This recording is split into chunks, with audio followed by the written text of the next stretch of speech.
자 여러분, 유전자 제조업 농산물이 생태계에 미치는 영향입니다. 아무래도 이 단원이 비판적인 독해잖아요. 그러니까 뭔가 문제가 있다는 것을 강하게 제시할 건데 어떤 문제가 있다고 지적하고 있으며 어떤 주장을 펼치고 있는지 잘 보셔야 돼요. 특히 계속 강조해서 말씀드립니다만 이 부분에서 뭔가 문제가 특별히 어렵게 나올 건 없는데 내용을 잘 숙지하고 계셔야 시험 시간, 그 주어진 시간 안에 문제를 풀 수 있거든요. 여러 번 자주 읽어주시기를 간곡하게 부탁드립니다. 자, 유전자 제조합 생물체 GMO라고 많이 들어보셨죠? 논쟁의 중심에는 항상 안전성이 자리 잡고 있다. 특히 먹을거리의 안전성을 둘러싸고 민감하게 찬반 견해가 엇갈리기도 한다. 그 먹을거리의 안전성이요, GMO에 대한 논쟁 1입니다. GMO에 대한 논쟁 1. 이걸로 싸우는 거예요. 하지만 최근 유전자 제조합 농산물이 외부 환경으로 퍼질 경우 생태계에 미칠 영향에 대한 경각심도 높아지고 있다. 생태계에 미칠 영향에 밑줄 그으시고 그게 논쟁 2번이거든요. 그러니까 이따가 뒤에도 내용이 나오는데요. 슈퍼 잡초론이라 그래가지고 유전자 조작 농산물이지요. 이 녀석이 해충에 강하게 혹은 제초제 같은 것들에 강하게 아무튼 주변의 어떤 그 위협이나 혹은 폭력으로부터 아주 강한 녀석을 만들어 놨는데 요런 유전자 재배열이 근처에 다른 잡초로 퍼져나가게 돼가지고요. 잡초들이 이제는 웬만해서는 죽지 않는 잡초들이 생겨나면서 처리 곤란의 지경까지. 그러니까 인간들이 막상 유전자 조작을 해놓고 책임지지 못하는 상황들이 생기는 거죠. 거기에 대한 논쟁이 또 불붙기 시작한 겁니다. 볼게요. 농작물은 오랜 진화 과정을 거치며 수많은 병충해에 적응하고 그 지역의 풍토에 맞게 진화하며 사람을 포함한 모든 생태계와 공생할 수 있는 특성을 갖추게 되었다. 그러나 유전자 제조합 농산물의 시험 재배와 검증 기간은 길어야 6개월에서 2, 3년을 넘기지 않는다. 이렇게 짧은 기간, 좁은 면적에서 실험한 결과만을 가지고 오랜 기간 상업적으로 재배했을 때 나타날 부작용을 예측한다는 것은 불가능에 가깝다. 이게 큰 문제죠. 그러니까 어떤 부작용이 날 것인지를 전혀 예측할 수 없어요. 1990년대 중반 유전자 제조합 농산물이 상업화된 이후에 각국의 학자들은 수많은 연구 논문을 통해 유전자 제조합 농산물의 환경 위해성을 경고하기 시작했다. 특히 제초제에 대한 저항성을 갖도록 유전자를 조작한 농산물이 같은 종의 잡초에 자신의 유전자를 전파해 제초제의 저항성을 갖는 슈퍼잡초를 양산해낸다는 슈퍼잡초로는 뜨거운 논란을 일으킨 바 있다. 제가 아까 말씀드린 그대로죠. 이것이 생태계에 어떻게 퍼져나가게 될지 인간은 전혀 예측할 수 없는 거죠.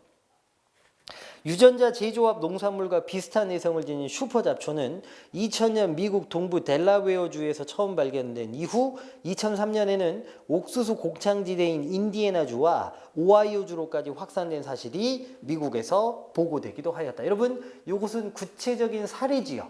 예시가 쓰인 거지. 미국의 델러웨이나 혹은 인디애나, 오하이오주까지. 또한 2010년에 미국의 네브래스카 대학 연구팀은 유전자 제조합 수수의 제조합 수수, 그 녀석의 제초제 저항 유전자가 야생 잡초 수수에 전해져 불필요한 잡초가 걷잡을 수 없이 증가한 사실을 보고하며 이 유전자가 다른 잡초에 전해질 경우 그 피해가 엄청날 것이라고 경고했다. 역시 이것도 수수의 사례, 예시가 쓰인 부분이겠죠. 자료 1에서 볼 수 있듯 여러분 교과서를 통해 자료 1을 확인해 주십시오. 현재 우리가 이용하는 농산물 가운데 유전자 제조합 농산물이 차지하는 비중은 예상보다 크다. 실제 유전자 제조합 콩은 전 세계 재배 면적의 75%인 7,540만 헥타르를 차지하고 있고 유전자 제조합 목화는 82%인 2,470만 헥타르, 유전자 제조합 옥수수는 32%인 5,100만 헥타르를 각각 점유하고 있다. 표에서 확인하시면 되겠습니다. 더구나 자료 2 역시 함께 보시면 확인할 수 있듯이 유전자 제조합 농산물을 재배하는 국가에서의 재배 면적 규모도 전반적으로 늘어나고 있는 추세입니다. 지금도 생각보다 많은데요. 앞으로 더 늘어날 거래요. 그리고 유전자 제조합 농산물은 대부분 외부 환경과 접촉할 수 있는 조건에서 재배됩니다. 그러니까 아까 슈퍼 잡초가 생기는 것처럼 주변으로 퍼질 수 있는 거죠. 따라서 이들의 재조합된 유전자가 외부 천연종 식물의 유사한 유전자와 맞닿을 경우 새로운 잡종이 발생할 가능성이 높다. 여러분 이게 주장 1입니다. 주장 1. 첫 번째는 새로운 잡초, 새로운 잡종이 생길 수 있다. 제초제 및 해충 저항성 유전자 재조합은 다른 잡초와 해충에 쉽게 옮겨가면서 내성이 급속히 증가되어 초강력 잡초, 위에 나왔던 슈퍼 잡초 얘기하는 거죠. 해충을 등장시킬 것이다. 이는 더욱 강력한 화학물질을 사용해야 되는 악순환을 초래할 것이며 결국 잡초와 해충뿐만이 아니라 이로운 곤충들도 몰살하게 될 것이다. 벌들이 멀리서도 꽃가루를 통해 똑같은 살충제의 항체를 다른 식물에 옮길 수도 있고 초강력 잡초가 야생 잡초에 붙어 기생하게 되면 제거할 수도 박멸할 수도 없다. 이렇듯 자연적으로 존재하는 본래의 성질을 인위적으로 변화시키고 생물의 질서를 파괴하면 각종 돌연변이를 낳을 수 있고 다른 작물에도 전이되어 생태계를 교란하게 될 가능성이 커진다. 여러분 거기가 주장 2가 돼요. 주장 2. 생태계를 교란할 가능성이 커진다는 점. 환경, 보건, 식품 안전 분야에서 국제조약의 기초가 되는 원칙인 사전 예방 원칙이라는 것이 있다. 사전 예방 원칙이란 지금 당장 증명할 수 있는 과학적 증거가 불충분하더라도 사람이나 환경에 대한 피해를 되돌릴 수 없거나 그 피해가 지연되어 나타날 위험이 있는 경우 필요한 사전적 예방 조치를 취해야 된다는 원칙이다. 여러분 이 부분은 사전 예방 원칙이 뭔지 설명해 주는 부분이니까 정의에 해당하는 부분이죠. 정의, 설명 방식, 정의.